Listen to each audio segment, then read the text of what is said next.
नाज़रीन अस्सलाम वालेकुम।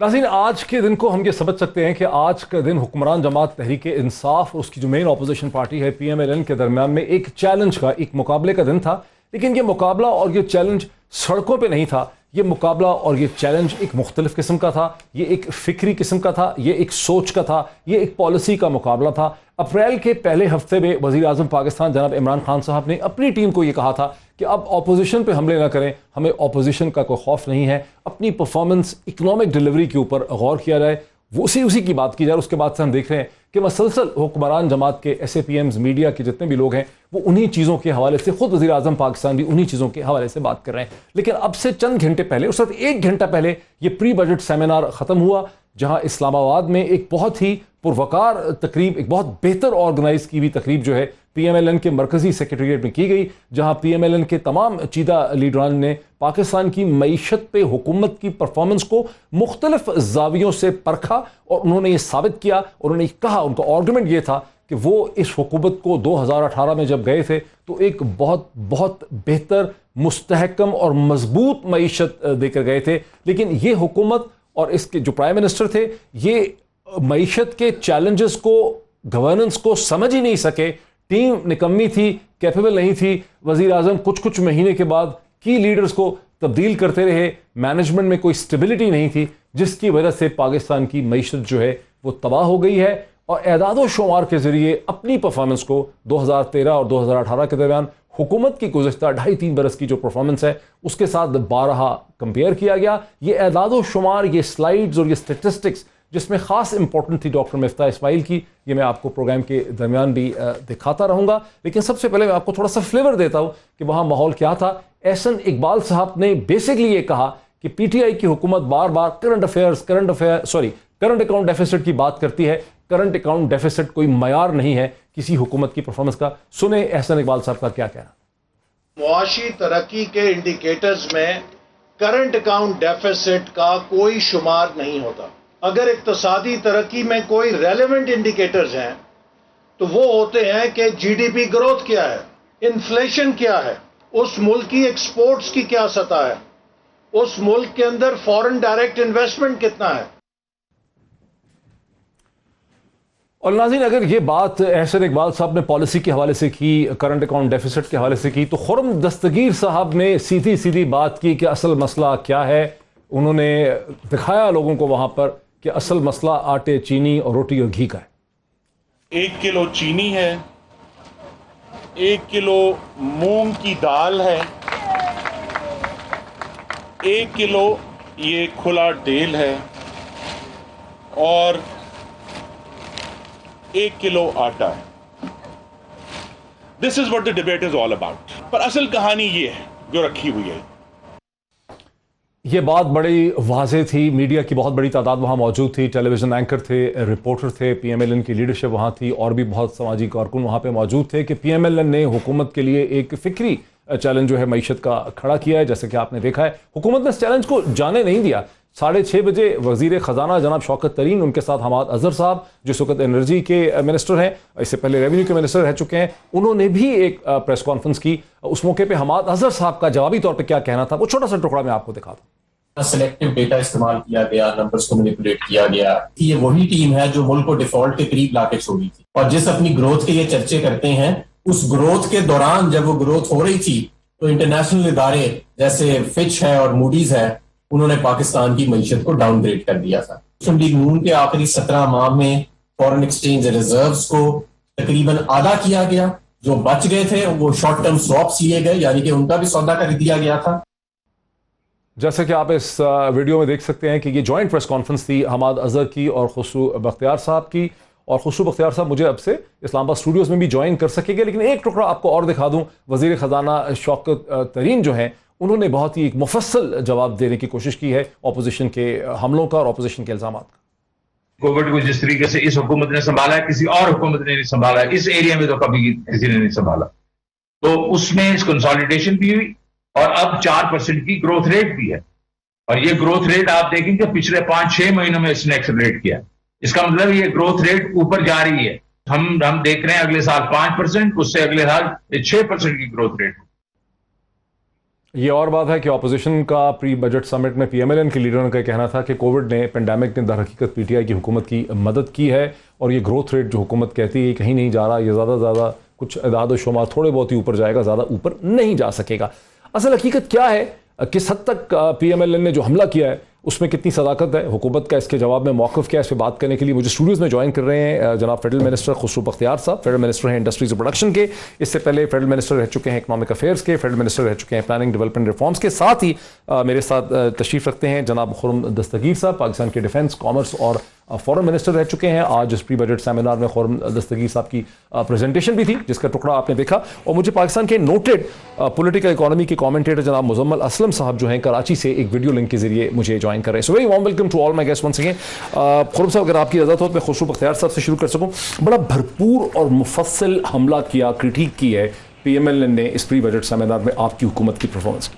देखिए, ये तो पीएमएलएन हर साल एक प्री बजट ऐसा तो नहीं करती। इस दफ़ा उनको एहसास हुआ कि जो ग्रोथ 4% की आ गई है कोविड के बावजूद, और मैं आपको आपके तवासुत से बताना चाहूँगा कि हमारा जो बड़ा सनती लार्ज स्केल मैन्युफैक्चरिंग का जो प्रोजेक्टेड ग्रोथ है वो 17% है, 10 नहीं है। और 17% जी इंशाल्लाह इस साल के आखिर तक। और हमारा जो हमने रुपए की वैल्यू की हुई है इस वक्त जीडीपी के नंबर में और पर कैपिटा में वो 161 है, जबकि एक्चुअली आज डॉलर पिछले 3 माह से 154 पे है, 152 पे है। तो जब ये फैक्टर इन आ जाएंगे और अगर अल्लाह ने साथ दिया और गंदम की पैदावार और बढ़ गई तो आपका हकीकतन इस साल जो ख़त्म हो रहा है 30 जून को, आपका एक्चुअल ग्रोथ फिगर 4.7 के करीब होगा। अच्छा, तो ये एक रिमार्केबल ग्रोथ रिकवरी है। वो कहते हैं हमें 5.8% पे सर मैं वो देखिए, वो क्वालिटी ऑफ ग्रोथ की ग्रोथ कहाँ से आ रही थी इनकी ग्रोथ थी कर्जे बोरोड ग्रोथ और इंपोर्ट ड्रिवन ग्रोथ। अब ये जो ग्रोथ के फिगर, जीडीपी के फिगर्स इन्होंने दिए हैं, ये भी मैं प्रेस कॉन्फ्रेंस में भी जिक्र करके आया हूँ। इन्होंने कहा कि जी हमारी जीडीपी अगर हम चलते तो आज हमारी जीडीपी 360 अरब की होती, $360 बिलियन की होती, डॉलर की होती, और ग्रोथ रेट 6% से ऊपर होता। अब मैं आपके साथ एक इकोनॉमिस्ट भी तशरीफ फरमा है, इसमें बताएं कि real exchange, effective exchange rate का तयन इन्होंने क्या रखा हुआ है। अगर ये रियल एक्सचेंज रेट पे रहे, 105 था उनका, 105, तो उन्होंने प्रिज्यूम किया हुआ है कि वही इंटरेस्ट रेट, वही डॉलर की कीमत चल रही है। इन्होंने डॉलर की और रुपए की जो इफेक्टिव रेट, इसको थोड़ा सा मेरे व्यूअर्स के लिए समझा दे, इसका मतलब क्या है कि रियल एक्सचेंज रेट अब इस वक्त 154 है, जो मार्केट जो आपको डिटरमिन कर रही है मार्केट। वो कहते हैं आपने गिराया डॉलर को, कहते हैं 166 तक गिरा दिया आपने, इंटरेस्ट रेट इतना चढ़ा। वो इन्होंने मसनूई तौर पे 30 से 40% डॉलर को सस्ता किया हुआ था। जो कैसे किया हुआ था? कर्जे उठा के। 20 अरब डॉलर का जो करंट अकाउंट डेफिसिट हम बार बार कहते हैं, जो पाकिस्तान को डिफॉल्ट के किनारे पे ले गया, और 7 अरब डॉलर टोटल आपके स्टेट बैंक के रिजर्व्स में थे। इन्होंने 50 अरब डॉलर का 5 साल में कर्जा लिया। वो कहते हैं आपने पिछले 3 साल में इतना कर्जा लिया है। कर्जों की तो मैं आपको एक एक चीज पे बड़ा तफसील से ले जा सकता हूँ। अच्छा। लेकिन मैं ये बात मुख्तसर खत्म कर लूं, अगर ये सही एक्सचेंज रेट पे लगाएं जो एक्चुअल मार्केट का एक्सचेंज रेट है, तो आज इनकी मईशत जो जिस लेवल पे जिन्होंने प्रोजेक्शन की है वो $2 बिलियन आज की सतह से भी कम होती। आज 296 बिलियन डॉलर की है, जो असल है, जिसका डॉलर और रुपए की जो असल वैल्यू है उसके मुताबिक क्या जवाब है? ये 294 पे होता है, डॉलर की 294 पे होता है। ये कह रहे हैं आसान जुबान में कि जो फ्री फ्लोटिंग डॉलर है, जिसको क्या हुकूमत कंट्रोल नहीं कर रही आर्टिफिशियली तौर पे, ये उस डॉलर की इकोनॉमी है 300 बिलियन डॉलर की। मैं तो देखिए ना, मैं दैट्स व्हाई मैंने आज कोशिश की कि मैं कुछ प्रोजेक्शन के ऊपर बात ना करूं। मैं रियलिटी, अगर आपका कैमरा दिखा सकता है जी प्लीज, तो दिखा दे। उस कैमरे के सामने, उस कैमरे के सामने, जो भी आपको अच्छा लग रहा है जी, उस पर उसके सामने फोकस कर। ये रियलिटी है। आज सुबह करियाने की दुकान इस्लामाबाद से मैंने खरीदी 1 किलो चीनी 100 रुपए, 1 किलो घी 300 रुपए। बड़ी मेहरबानी उनकी। देखिए, मैंने तो जो रियलिटी है, मैंने 110 नहीं कहा, मैंने आपको देख के सस्ती कर दिया शायद नहीं। ठीक है, दाल मूंग 200 रुपए किलो और आटा 1 किलो 80 रुपए, ये 680 रुपए बनते हैं। अब जब मैंने इसको कंपेयर किया, ये आपने चक्की का आटा लिया होगा, जो भी था जी, मुझे नहीं मालूम कि कौन सा, मैंने उसे कहा आटा दे दें 1 किलो, उसने में 80 रुपए किलो।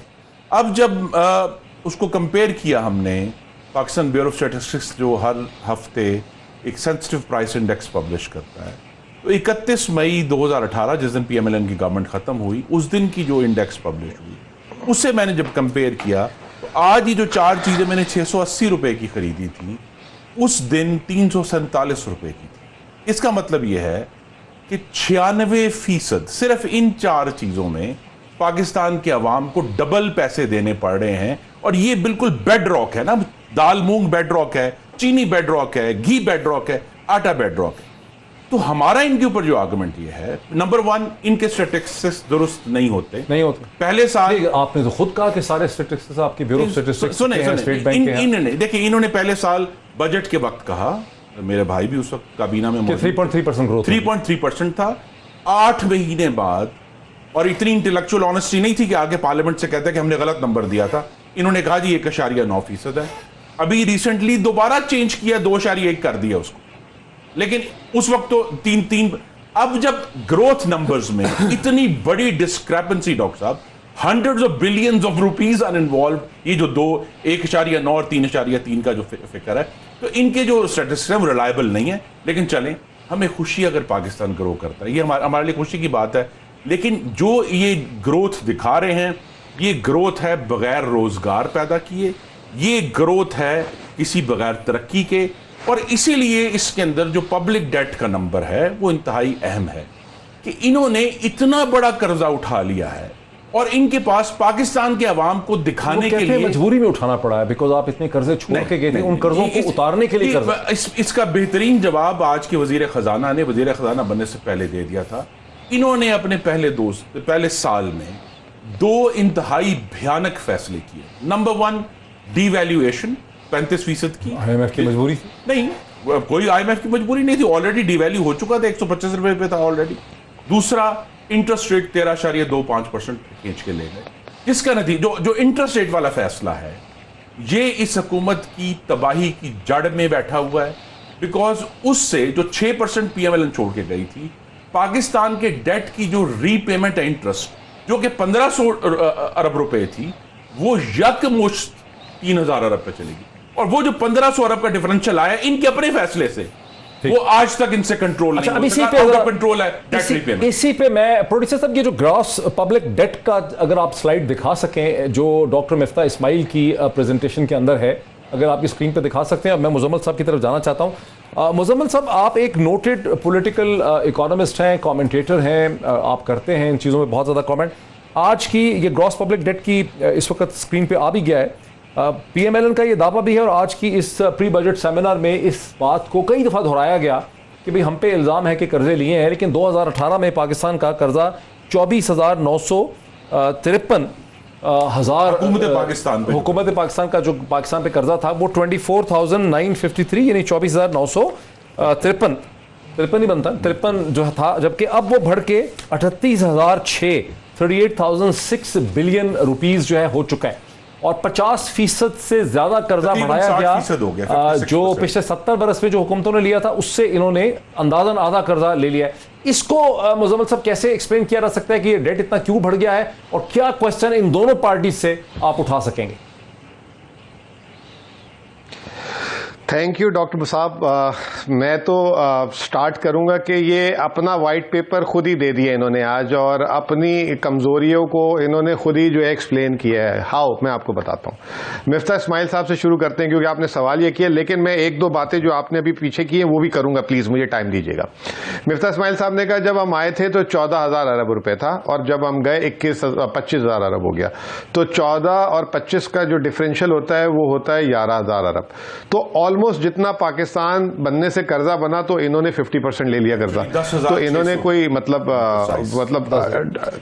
ठीक है ना, 10,600। और अच्छा, फिर अब आगे आ जाए, इसमें आपने लाइबिलिटीज नहीं बताई जो CPEC की हैं, वो भी उस पर भी आएंगे। अच्छा, अब आप आ जाए इस गवर्नमेंट पे। इस गवर्नमेंट पे जो अभी ये 38,000 है, जब ये इन्होंने the day they took over, तो इनको 19 अरब डॉलर का जो इन्होंने इनहेरिट किया था, 19 अरब डॉलर का करंट अकाउंट डेफिसिट था, और लगभग 2,500 अरब रुपए का बजट डेफिसिट मिला था। ठीक है जी।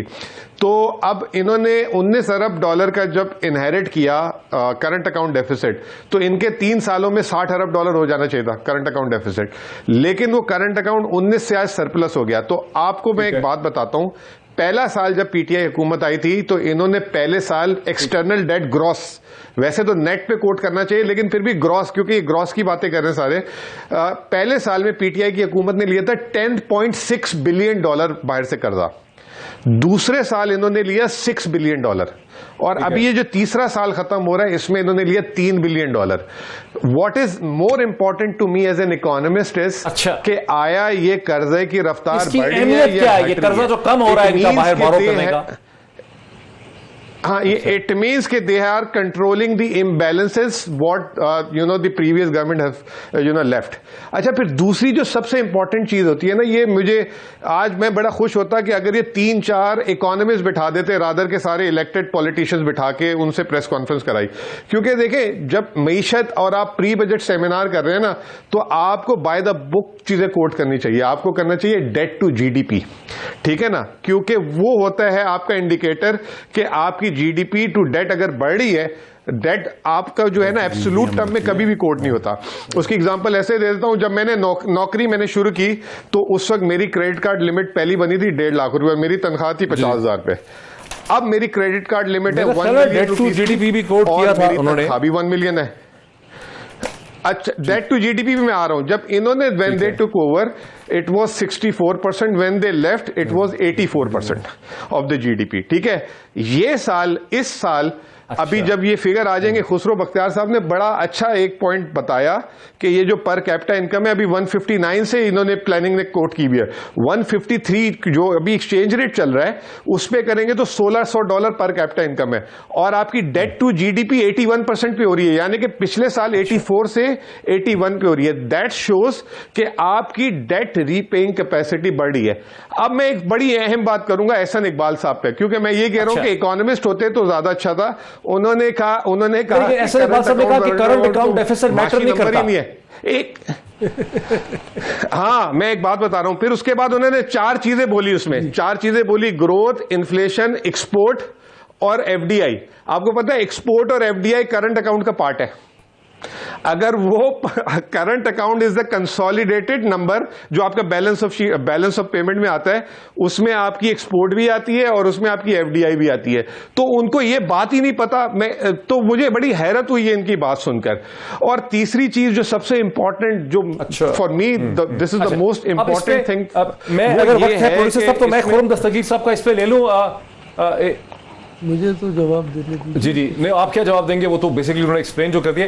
मेरा ख्याल खुर्रम दस्तगीर साहब का इस पे क्विक रिस्पांस बनता है बिफोर द ब्रेक, जो वो ये कह रहे हैं कि ये फिगर्स को इस तरह से आप लोगों ने प्रेजेंट किया है कि देखिए अच्छे लग रहे हैं। एक और करेक्शन छोटी सी कर दूं इनके लिए, उनके फिगर्स इनको याद है कुछ, ठीक है। हमारी डेट पेमेंट जो कर्जों को सूद देने के लिए जो हमें कर्जों को देना था हर साल, वो हकीकत है 3,000 अरब हुई पिछले साल, मगर आपकी 1500 नहीं थी, आपकी 1900 थी। तो मैं सिर्फ करेक्ट कर रहा हूँ कि हमें 1900 अरब से थोड़ा सा ऊपर सालाना कर्जों की मद में देना पड़ता था, जो इंटरेस्ट रेट और डिवैल्यूएशन की वजह से एक साल के अंदर 3,000 अरब पे गया। तो 1,000 अरब का इजाफा हुआ। उसकी तफसीलात और उसकी वजूहत में 50% इजाफा जो है 50% नहीं हुआ ना डेट के ऊपर। अगर आप करना चाहते हैं का 50% 10 बनता है ना, 11 बनता है। मैं आपको एक्सटर्नल अफेयर्स, अच्छा मैं अभी भी नहीं चाह रहा जब ऐसे नंबरों में फंस जाए ऐसे हमारे लोग मैं आपको करेक्ट करा था कि 500 अरब आपने गलत बयान देखिए, अगर आप नंबरों में नहीं फंसना चाहते ना, तो फिर आप रमजानुल मुबारक में बूढ़े बुजुर्गों की लाइनें देखें जो सिर्फ 20 रुपए फी किलो चीनी बचाने के लिए 6-6 घंटे लाइनों में लगे रहे, उनको चीनी नहीं मिली। ठीक है, फिर एक वो एस्पेक्ट भी तो है ना इकोनॉमी का। ठीक है, हम करंट अकाउंट डेफिसिट डिस्कस करेंगे। करंट अकाउंट डेफिसिट पे मैं बड़े अदब से अर्ज करूंगा, करंट अकाउंट डेफिसिट बिरयानी के लिए लाखों लोग खड़े हो जाते हैं। सिग्निफिकेंट नंबर जो पाकिस्तान के एक्सटर्नल रिलेशंस को डिटरमाइन करता है, लेकिन पाकिस्तान के अवाम की जो इकोनॉमिक वेल बीइंग है उससे उसका सिर्फ एक बहुत इनडायरेक्ट ताल्लुक है। ये डायरेक्ट वेल बीइंग का ताल्लुक। ब्रेक के बाद खुर्रम दस्तगीर साहब से शुरू करेंगे और जो सवाल उठाए हैं मुज़म्मिल असलम साहब ने, उनका जवाब लेंगे आफ्टर द ब्रेक। नाज़रीन वेलकम बैक। जैसे कि मैंने कहा कि खुर्रम दस्तगीर साहब से एक तफसीलन जवाब लेना है। खुर्रम दस्तगीर साहब, मुज़म्मल असलम साहब ने जो इशारा किया, उन्होंने कुछ सवाल रेज़ किए। एक सवाल उन्होंने ये रेज़ किया कि असल चीज़ जो देखने वाली है, जो आपके इस चार्ट में आई नहीं प्रेजेंटेशन में, कि डेट यानी कर्जा एज परसेंटेज ऑफ GDP आपको 60 समथिंग मिला, आप लोग उसको 72 या 74 पे 72 प्रिसाइसली बढ़ा दिया आपने 72%। इन्होंने उसको सस्टेन कर लिया जी नहीं। अच्छा। ये इन्होंने उसमें एक बहुत बड़ी जंप की, पहले साल ही 72 से 86 पे गया और उससे अगले साल एक और जंप हुई, 86 से 88 हो गया। लेकिन अब कम होना शुरू हो गया। ये अल्लाह करे, हमें बड़ी खुशी होगी अगर कम होना शुरू हो जाए। लेकिन द पॉइंट इज कि वो जो 72 से 72 से 88 तक गया है, उसके कॉन्सिक्वेंसेस भी तो फेस करने हैं ना। हाँ, आपने अब इतना डेट बढ़ा दिया है। पता इमरान खान साहब का बड़ा फेवरेट एक था, 30,000 अरब का कर्जा छोड़ के जा रहे हैं। अब 30,000 अरब जो है वो सेंट्रल गवर्नमेंट की डेट से फर्क चीज है। That is total date and liabilities of Pakistan government, जिसमें कंपनियों के भी और सारा कुछ, वो एक बॉल पार्क एक नंबर है। अब इनका नंबर बड़ा भयानक है कि जो हम 29,879 बिलियन का टोटल डेट एंड लायबिलिटीज थी 30 जून 2018 को, पिछले महीने 21 मार्च को भी तीन महीने के नंबर्स नहीं दिए स्टेट बैंक ने, 21 मार्च तक ये वो नंबर 46,000 अरब तक ले जा चुके थे। ठीक है, 16,000 अरब का इतने नंबर समझ नहीं आएंगे। मैं ये क्या देखिए, इसका मतलब ये है कि इस हुकूमत के दौर में पाकिस्तान का टोटल डेट एंड लायबिलिटीज में तकरीबन 60% का इजाफा ये कर चुके हैं। मेरा सवाल इनसे बार बार ये उठेगा कि उसके अगेंस्ट इनके पास दिखाने को क्या? कोई इंफ्रास्ट्रक्चर नहीं है, कोई हेल्थ नहीं है, कोई एजुकेशन नहीं है, कोई पाकिस्तान की ह्यूमन डेवलपमेंट नहीं है, कोई बिजली के मंसूबे नहीं है, कोई ट्रांसमिशन लाइंस नहीं है, कोई इरिगेशन प्रोजेक्ट्स नहीं है। तो हमने तो ठीक है 10,000 हमने 10,600 अरब का कर्जा लिया, लेकिन कुछ नहीं बनाया। बहुत कुछ बनाया जिसको आज तक ये कह रहे हैं कि देखिए जी ये आपने क्यों बनाया, लेकिन इफ्तिताह भी अभी प्राइम मिनिस्टर ने जाके K2 न्यूक्लियर प्लांट का कर दिया कराची में। जरा ले लेना आप इसका हुकूमत। अब इशू ये है हुकूमत इतने जब 88 तक आप ले जा चुके हैं और अभी तक 88 का नंबर फील्ड में है, क्योंकि अभी जो है हमारे पास फाइनल नंबर नहीं आया, अगले महीने आ जाएगा चंद दिनों बाद। तो इशू यही है कि जब इसके कॉन्सिक्वेंसेस पे इसमें दिखाने को तो इट इज, जो मैं दोहरा दूं, growth without development, growth without jobs. जनाब देखिए, ये ग्रोथ विदाउट डेवलपमेंट और जॉब्स को तो मैं बाद में आता हूँ कि एक जनरल स्टेटमेंट है। इस वक्त सबसे पहले ये बात हकीकत है कि दुनिया में कोविड की वजह से जो डेट टू GDP है 13% बढ़ा है। वो कहते हैं आपको फायदा हुआ। सुन लें, हमने 1.7 बढ़ा है पाकिस्तान में सिर्फ। ये पाकिस्तान की कोविड मैनेजमेंट और इकोनॉमिक मैनेजमेंट का मेरे ख्याल में एक बोलता सबूत है। बांग्लादेश, इंडिया, इस वक्त आप देखें श्रीलंका, इनमें तकरीबन 13% इस वक्त इंडिया में श्रीलंका में बढ़ा हुआ है। 15% GDP टू डेट बढ़ गया है। हमारा सिर्फ 1.7 और अब GDP टू डेट 83% पे आ गया है। अब ये क्यों? तो आपने नकली जैकअप कर दिया ना GDP। क्या बातें कर रहे हैं, नकली है सर। ये तो बहुत उसको माना है कि सही है। ये तो बहुत हम 4 बड़ी फसलों की पैदावार बढ़ गई।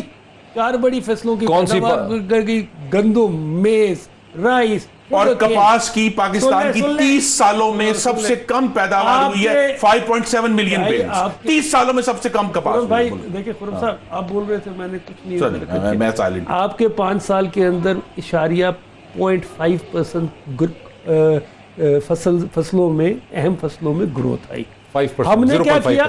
ठीक है, हमने इस वक्त जो ग्रोथ आई है आपकी गंदम के अंदर, हमने रूरल इकोनॉमी, दही इकोनॉमी जो मईशत की डिमांड को ड्राइव करती है, हमने उसके अंदर 500 रुपए तो गंदम की कीमत इस वक्त बढ़ाई है। आपने पूरा 5 साल जमींदार को सिर्फ 100 रुपए इजाफी दिया अपनी अर्बन कंस्टिट्यूंसी सिर्फ खेलने के लिए।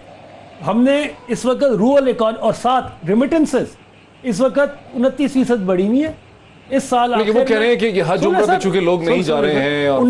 सर क्या बातें करें, हज उम्र एक है। इस वक्त तेल की पैदावार, तेल की खपत बढ़ गई, बिजली की खपत इस वक्त आपकी मेरे ख्याल 9 पे खड़ी हुई है। आखिर कोई इस्तेमाल कर रहा है? अब आपके ट्रैक्टर्स की 60%, 53% इस वक्त ट्रैक्टर्स की प्रोडक्शन बढ़ी हुई है। आपकी इस वक्त सीमेंट की प्रोडक्शन बढ़ी हुई है। आखिर कोई इस्तेमाल कर रहा है ना? तो सर हम क्या सीमेंट की चपातियां खा सकते हैं? रुक जाए, ले लें। आटे बात ये है आपने जो जमींदार के अगर साथ किया, तो 1800 पे गंदम गई है, चली गई ना। जो मैंने आज जो आटा खरीदा है 80 रुपए, ठीक है, इसका मतलब ये है कि 40 किलो 3200 रुपए का बिल रहा है कंज्यूमर। किसान से भी पूछे नहीं तो मैं यही तो कह रहा हूं ना, मैं यही तो कह रहा हूं कि क्या कर रहे हैं, मैं अगर 80 रुपए पे कर रहा हूं, मैं अगर 32 रुपए मन पे कर रहा हूं आटे का, तो फिर मेरे किसान भाई को 3000 मिलना चाहिए ना, उसको 1800 क्यों दे रहे हैं? तो यहाँ एक मेजर मैनिपुलेशन इन्वॉल्व है। पिछले साल भी इसी तरह बम्पर क्रॉप हुई थी, वो मिनिस्टर ऑफ फूड सिक्योरिटी ने कहा, इनके सक्सेसर है, उन्होंने कहा कि जी वो 60 लाख टन गंदम पंजाब से गायब हो गई, जिसका नतीजा है कि आज 80 रुपए किलो आटा। मैं इस फलसफे का हामी हूं कि आपको और मुझे और आपको गंदम की सब्सिडी पे आटे की कीमत नहीं मिलनी चाहिए। हम उसी लिए अब यही कोशिश कर रहे हैं कि जमींदार को, किसान को गंदम के अजनास की सही मार्केट इंटरनेशनल प्राइस मिले, और जो गरीब, जो कम इनकम का तबका है, उसको हम आटा सब्सिडी पे दें, आप और हम मार्केट प्राइस पे आटा खरीदें। साहब से मेरा एक सवाल है कि जरा टैक्स टू जीडीपी पे भी अगर गौर अफशानी फरमा दें। अच्छा, दो चीजें ना, एक उन्होंने मुजम्मल साहब, एक आपने बात की थी कि डेट जो है, जो कर्जा है परसेंटेज जो जीडीपी, वो आपने कहा था कि बहुत अहम चीज है। अब खुर्रम दस्तगीर साहब कह रहे हैं कि जो टैक्स टू जीडीपी है उसमें ये इजाफा नहीं कर सके, बिल्कुल वहीं खड़ा है, नीचे गिर गया है, नीचे गिर गया। देखें, मैं आपको एक बात बताऊं कि मैं अभी इनकी प्रेजेंटेशन भी देख रहा था, स्लाइड भी देख रहा था। जी मैं कर रहा हूं। मैं अभी ये प्रेजेंटेशन ही आप लोग की साथ साथ देख रहा था, क्योंकि सुनने का मौका नहीं मिला। हाँ जी प्लीज, मैं बता रहा हूं। ये 11 महीने का इस साल का जो टैक्स आया है वो 4170 अरब रुपए आया है, और ग्रॉस टैक्स जो है तकरीबन 4400 अरब रुपए आया है। एक महीना बाकी है, और इस IMF के टारगेट के हिसाब से और बजट के जो रिवाइज टारगेट के हिसाब से हमें 4700 अरब करना है। मैं उम्मीद कर रहा हूं, मेरा गालिब गुमान है कि हम 4700 क्रॉस कर देंगे और 4800-900 के बीच में आएंगे। पिछले साल से अगर ये नंबर आता है तो 25% यानी टारगेट अचीव कर लेंगे। टैक्स ज्यादा है, 25% टारगेट भी। अच्छा, पाकिस्तान की तारीख में जब से हम वो हुए हैं, 1000 अरब फालतू टैक्स कभी एक माली साल में नहीं बढ़ा।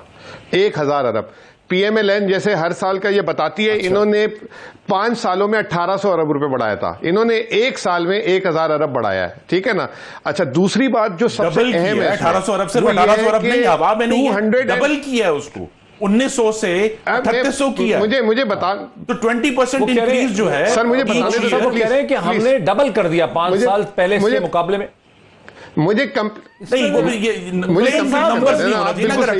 सिर्फ 1800 अरब नहीं है, डबल हुआ है, डबल 100% राइज इन टैक्स। साहब इनको वो बता दें कि इस साल जीडीपी नॉमिनल से भी हमारा टैक्स कलेक्शन ज्यादा बढ़ेगी, और ये भी बता दीजिए कि टैक्स कलेक्शन में कस्टम और इंपोर्ट ड्रिवन बोलने दें, क्योंकि वो स्टूडियो में नहीं है, उनको बोलने दें। जी प्लीज। जब आप 60 अरब पे इंपोर्ट करेंगे डॉलर की, तो आपको टैक्स कलेक्शन कस्टम्स में हो जाएगी।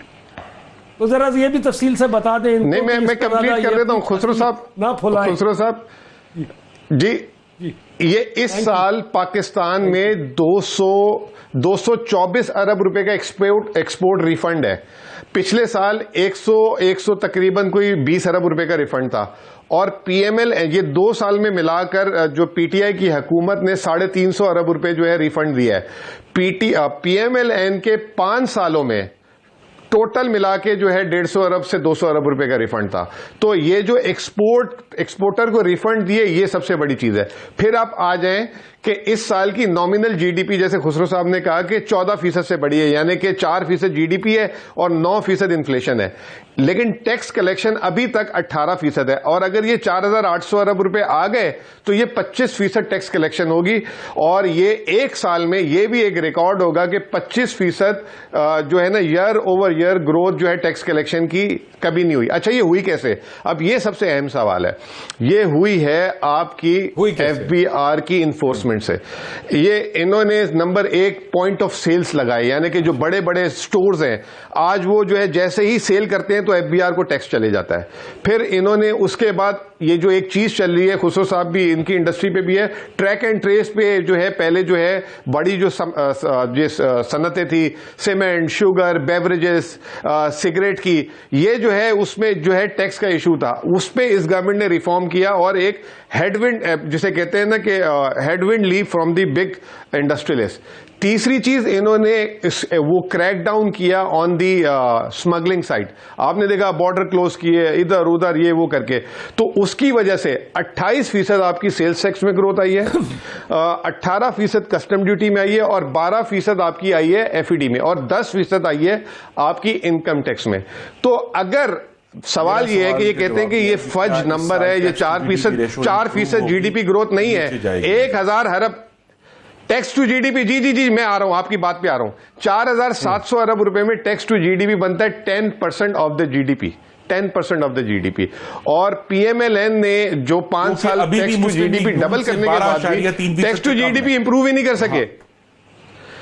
सर वो 12.3% आप जो टैक्स जीडीपी की बात कर रहे हैं वो आप 12.3 पे छोड़ गए, अभी भी अगर आप 10 पे आएंगे इसका मतलब है कि परफॉर्मेंस में बहुत बड़ा फॉल्ट है। हाँ, वो कह रहे हैं कि हमने तो बढ़ाया 12% से ज्यादा पे थी। इसमें यह भी बताइए मुजम्मल साहब कि इंपोर्ट बिल जब इनका 60 अरब डॉलर का हो गया तो कस्टम की मद में और जो चीज इंपोर्ट हो रही है साथ उसमें ट्रांसपोर्टेशन, जो टैक्स बड़े बढ़ रहे हैं उसकी वजह ये है कि this government is most likely ये साल क्लोज होगा 55 अरब डॉलर की इंपोर्ट के ऊपर। हम अभी भी इस महीने के जो नंबर्स हैं, ट्रेड डेफिसिट पिछले साल के मुकाबले में 134% बढ़ गया। जी हमारा फलसफा है, हम इंपोर्ट का जो रॉ मटेरियल यहाँ यूज होगा मैन्युफैक्चरिंग प्रोडक्शन में और वैल्यू एडिशन में, सर 55 बिलियन की इंपोर्ट होने लगी है ना। जो हमारा टैरिफ है कि किस फीसद पे आपको ड्यूटी देनी पड़ेगी वो हम 0 कर रहे हैं।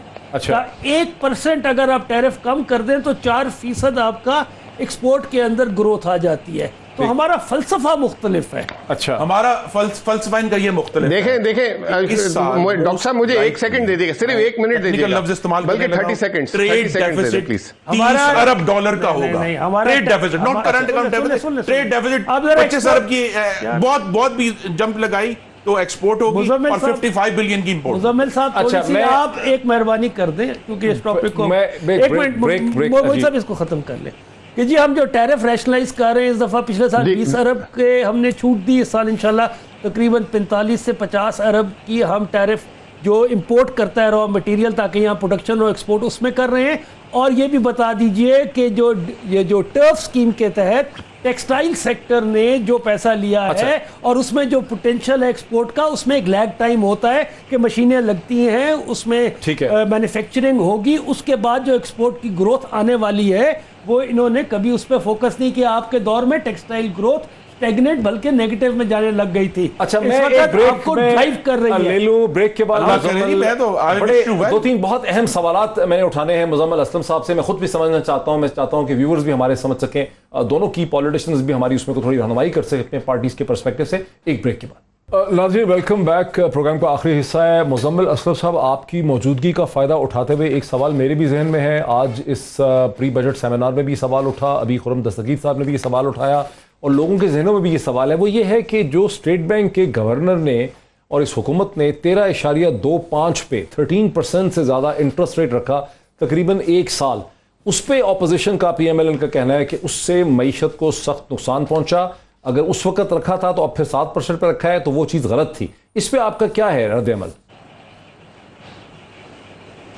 देखें, पहली बात तो टैक्स टू जीडीपी की कर लेते हैं। खुर्रम दस्तगीर साहब की जो अपनी प्रेजेंटेशन है 2020 का, इन्होंने कहा कि पीटीआई का 11.4% है। अच्छा, दूसरी बात ये कि ये कहते हैं कि हमने 12.9% पे छोड़ा था। इनका आखिरी साल था, मैं इनको याद करा देता हूं। सर, हमारे नंबर गलत हो सकते हैं, जाते एमनेस्टी स्कीम की थी। माहिराना राय से नाजरीन को मुस्तफीद फरमाएं। मैं बता रहा हूं, वही बता रहा हूं कि टैक्स टू जीडीपी में आपके उस साल में 2 चीजें थी। एक, रिफंड रोके गए थे, दूसरा जो है आप लोगों के पास एमनेस्टी स्कीम थी। अगर उसको माइनस कर दें तो आप 10% पे आ जाते हैं। अच्छा, फिर जो है सबसे अहम चीज ये है कि एमनेस्टी स्कीम नहीं चल रही पिछले 1.5 साल पाकिस्तान की नहीं, इस साल पे नहीं है। 4,700 बड़ी एमनेस्टी स्कीम इस साल पे तो नहीं है कोई। वो सर वो कितना टैक्स कलेक्ट हुआ बताएं उससे ना। वो तो फ्री कर दिया, टैक्स फ्री कर दिया इन्होंने। दैट इज नॉट ये एमनेस्टी। चल रही है, नहीं एमनेस्टी एमनेस्टी में तो आपने 4% लिया। अच्छा मुझे बात तो कंप्लीट करने दें। एक्सपोर्ट टू जीडीपी पाकिस्तान की तारीख का सबसे लो इनकी तारीख हुआ 8% ऑफ द जीडीपी, ठीक है। और 2018 में मैं बता दूं कंजम्पशन ड्रिवन इकोनॉमी थी आपकी, ये तो हम एग्रीकल्चर और ये बातें कर रहे हैं, 94% ऑफ द जीडीपी ना private consumption and government expenditure था, यानी कि पूरा उस साल हमने कुछ सेव नहीं किया और हमने सारा का सारा जो खुसरो बख्तियार साहब कह रहे हैं इंपोर्टेड इन्फ्लेशन थी, 60 अरब डॉलर जो है उस साल की इंपोर्ट की गई और जिससे पाकिस्तान का खसारा हुआ 19 अरब डॉलर। अब आगे आपका सवाल, अगर मोहित साहब अगर उस वक्त ये इंपोर्ट के मोमेंटम को नहीं रोका जाता, वो कैसे रोक सकता था? एक डीवैल्यूएशन से और एक लोगों को कंजम्पशन, क्योंकि 94% ऑफ द जीडीपी कंजम्पशन चली गई थी, लोगों को एक्स्ट्रा कंजम्पशन से रोकना था। अगर उसको दो तरीकों से रोक सकती थी, एक डीवैल्यूएशन, एक हाई शरह सूद, ताकि लोगों को इंसेंटिव दिया जाता कि वो खर्च करने की जगह बैंकों में रखें ताकि सेविंग हो। अगर वो नहीं करते तो पाकिस्तान के जो 19 अरब डॉलर का खसारा था वो 23 अरब डॉलर 24 अरब डॉलर पे चले जाता और पाकिस्तान डिफॉल्ट कर जाता। नंबर एक। नंबर टू, उसकी वजह से आपकी जो इन्फ्लेशन है जो उस साल 7-8% पे थी वो आपकी चली जाती कोई 20-22% पे, क्योंकि मुझे याद है उस जमाने में मैं असद उमर साहब से भी मुलाकात होती थी, आईएमएफ कहता था कि जी 20% शरह सूद करें और उस वक्त ये कभी कभार अभी आईएमएफ के नंबर प्रोजेक्ट करते बताते हैं कि जी 1.5% बोल रहे हैं, उस वक्त की आईएमएफ की फोरकास्ट उठाएं, उस वक्त आईएमएफ ने कहा था पाकिस्तान का जो है करंट अकाउंट खसारा 25 अरब डॉलर की तरफ जा रहा है, पाकिस्तान का इन्फ्लेशन जो है ना हाइपर इन्फ्लेशन की तरफ जा रही है, वो इनएविटेबल था। अगर उसको ना बढ़ाते तो वो अच्छा, मुझे अब जरा इसमें लाने दीजिए खुशबू बख्तियार साहब को। मैं नहीं वो समझ आ गया कि वो उसकी एक वजह थी। मैं समझता हूं कि व्यूअर्स को समझ आ गई कि जो शरह सूद था, जो रेट ऑफ इंटरेस्ट रखा स्टेट बैंक ने 13% से ज्यादा, उसकी कुछ लॉजिकल मंतकी वजूहात थी। उसका एक फायदा भी हुआ कि जो दोस्त थे जिनको वो डॉलर बॉन्ड्स बेचे गए 13.25% पे, वो उन्होंने बहुत फायदा उठाया। और फिर जब आपने इंटरेस्ट रेट कट किया तो वो नहीं, असल बात ये है वो हॉट मनी हॉट इसलिए था कि नियरली $3.5 बिलियन इस मुल्क में आया 13.25% के लालच पे, और जिस मिनट आपने उसको साथ किया वो वापस चला गया। तो पाकिस्तान की इकोनॉमी को बजाय ये कि इंटरेस्ट पेमेंट के अलावा उस हॉट मनी का कोई फायदा नहीं हुआ। और इंटरेस्ट पेमेंट किसको हुई है आज तक हमें नहीं मालूम। अच्छा, इसका क्विक जवाब दे दे। मेरे पास एक और सवाल है महंगाई के हवाले से, इसका क्या जवाब है ये हॉट मनी वाला?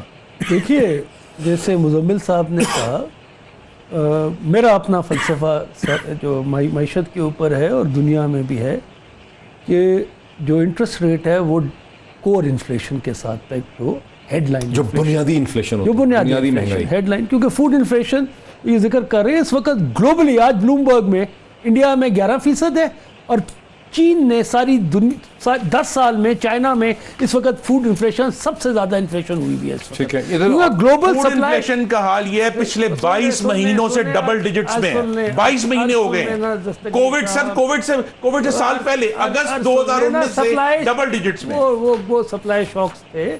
हमारा इम्पोर्टेड बना लें आप, जो आप तेल, आप सारा एडिबल ऑयल सारा आप इंपोर्ट करते हैं। ये कह रहे हैं 90%, 80% दालें आपकी। आपको पता है आप माश की दाल ऑस्ट्रेलिया की खाते हैं, मैं आपको बता रहा हूँ। मुझे तो ये सारी इंपोर्टेड है। बदकिस्मती से ज़राअत पे इन्होंने कोई फोकस ही नहीं किया, इनका फोकस खैर नहीं। वैसे तो वो जो मूंग की दाल अब लाए थे दिखाने के लिए सेमिनार में, वो ऑस्ट्रेलियन थी मूंग की दाल। तो अब मैं अर्ज ये कर रहा था कि अब जो आप फरमा रहे हैं और जो ये कह रहे हैं कोर इन्फ्लेशन के साथ पैक्ड होना चाहिए। अच्छा, लेकिन मेरे व्यूअर को ये समझ नहीं आता इन्फ्लेशन। मुझे ये बात बताएं, ये पीएमएल ने भी सवाल उठाया कि जी अगर आपकी इतनी बड़ी बड़ी क्रॉप्स हो रही हैं, बम्पर आप कह रहे हैं, इतना एग्रीकल्चर है, तो फिर आटा क्यों इतना महंगा है, फिर खाने पीने की चीजें इतनी महंगी क्यों, फिर तो सस्ती होनी चाहिए। आपने कहा ना कि बम्पर क्रॉप्स है, बम्पर क्रॉप्स है, की आटे की कीमत कम नहीं हुई। बम्पर क्रॉप है शुगर की, आटे की कीमत कम नहीं हुई, क्यों नहीं हुई? ये आपकी कंजम्पशन भी बढ़ रही है। हर साल 50 लाख टन तकरीबन 50 लाख टन तकरीबन आपकी कंजम्पशन, 50 लाख नहीं से थोड़ी कम, 5 लाख टन आपकी। ये है कि आधा मिलियन टन मुस्लिम लीग नून के दौर में भी बढ़ रही थी। जिस दिन हमारी हुकूमत खत्म हुई फूड इन्फ्लेशन 1%, 1%, जो आज मई 2021 में अपने चार्ट में लिखा है कि 2.3% थी और अब 14.5%। गंदम का सर एक कैरी ओवर स्टॉक होता है कि हमारे पास सरप्लस के अंदर स्ट्रेटेजिक स्टॉक्स कितने हैं, और हम उसके थ्रू हुकूमत, क्योंकि अर्बन कंज्यूमर उसकी बेशक उसकी आमदनी 2000 रुपये माहाना या 5-10 हज़ार रुपये माहाना हो, वो भी उसी का उतना आटा लेता है या जिसकी कि 10 लाख हो। तो उसलिए हम आटे की तकरीबन जो गंदुम है इस वक्त मार्केटेबल सरप्लस, बाकी तो देहातों में लोग खुद खाते हैं ना। अगर आपका 27 million ton 2 crore 70 lakh ton अगर पैदावार होती है तो उसका 1 करोड़ 30 लाख मार्केटेबल सरप्लस जो ट्रेड होता है। ठीक है, उसके अंदर हुकूमत क्या करती है कि तकरीबन 50 से 60 लाख टन रिजर्व लेती है और फिर एक मार्केट खुद सेट करती है प्राइस कि ये जो हम इस आटे को इस कीमत पे देंगे। जब वो रिजर्व आपके लगातार पैदावार कम होने से तो आपको रिजर्व्स का इस्तेमाल करना होता है। 2019 में पैदावार बारिशी मौसमी हालात की वजह से बहुत कम हुई, रिजर्व्स आपने सारे डिप्लॉय कर दिए, तो आपको सप्लाई डिमांड का ये गैप आया और दुनिया के अंदर भी इंपोर्ट जो गंदुम है उसकी कीमत ऊपर चली गई। अब इसका एक रिवर्स साइकिल इंशाल्लाह आ रहा है और अब इंशाल्लाह जो गंदुम की हमने कीमत दी है उससे डायरेक्ट आया इम्पैक्ट। आपकी खाद ज़्यादा इस्तेमाल हुई, आपका जो पानी है वो सही वक्त पे लगाया, गंदुम के क्वालिटी की बीज हम बेहतर कर रहे हैं इस वक्त जो एग्रीकल्चर ट्रांसफॉर्मेशन प्लान लेके आए, क्योंकि ये फूड मुझे क्यों 80 रुपए किलो आटा मिला है? मैं तो ये पूछना चाह रहा हूं ना, गुजरावाला में आटा पता नहीं कौन सा खाते हैं, 80 से 60 क्यों नहीं हो गया, 65 क्यों नहीं हो गया, 80 से 50 हो तो मैं कहूँगा कमाल। चक्की प्लस आटा, मैं इनके गीत गाऊं अगर ये 50 रुपए हो जाए, लेकिन ये मुझे इस बम्पर क्रॉप का क्या एडवांटेज है? जीरो। अच्छा मुज़म्मिल साहब, मैं बताऊं इसका जवाब, मुझे दो चीजों के सवाल चाहिए मुज़म्मिल साहब, मुझे 2 चीजों के सवाल चाहिए। एक तो मुज़म्मिल साहब जो हमें बिजनेस लीडर बता रहे हैं कि सीमेंट रिकॉर्ड बिक रहा है, स्टील बिक रहा है, ब्रिक बिक रही है, ऑटोज बिक रही हैं, गाड़ियां, कारें, ट्रैक्टर, मोटरसाइकिल और टेक्सटाइल में इजाफा, क्या ये चीज कंटिन्यू कर सकेगी अगले 12, 14, 15 माह और ये भी से पहले? और एक सवाल और भी पूछ लीजिए, कंस्ट्रक्शन सेक्टर में 8.5%, एग्रीकल्चर में जो ग्रोथ है ये इसका स्प्रेड एम्प्लॉयमेंट पे है। हाँ। इसमें ज्यादा लोग एम्प्लॉय होते हैं दोनों सेक्टर ये जारी रह सकेगा ये बोनंजा? जरा इसकी एम्प्लॉयमेंट फैक्टर को भी जरा देखिए, पहली बात तो ये कि जी पहली बात तो ये कि इकोनॉमी रीबेस हो रही है। अभी आप देखें कि आपने गंदुम की कीमत जो है 1800 रुपए पर मन कर दी है और सिंध ने 2000 कर दिया। 2000 रुपए मन के हिसाब से यानी 50 रुपए किलो गंदुम है। सिंध हुकूमत ने यहां जिला बंदी की हुई है तो कराची में जो फ्लावर मिलर्स हैं उनको 55 रुपए किलो गंदुम पहुंचती है। 10 रुपए किलो आटा बनाने में और होलसेलर और इसका मार्जिन है। 65 रुपए किलो आटा है, ये इससे कम नहीं हो सकता क्योंकि हुकूमत ने बाय पॉलिसी किसान की इनकम ऊपर की है। तो ये खुरम दस्तगीर साहब कह रहे हैं ना कि बम्पर क्रॉप आ गई है तो किसान की गर्दन काट के आधी कीमत में ले लो, ऐसा हो नहीं सकता क्योंकि we have a support price.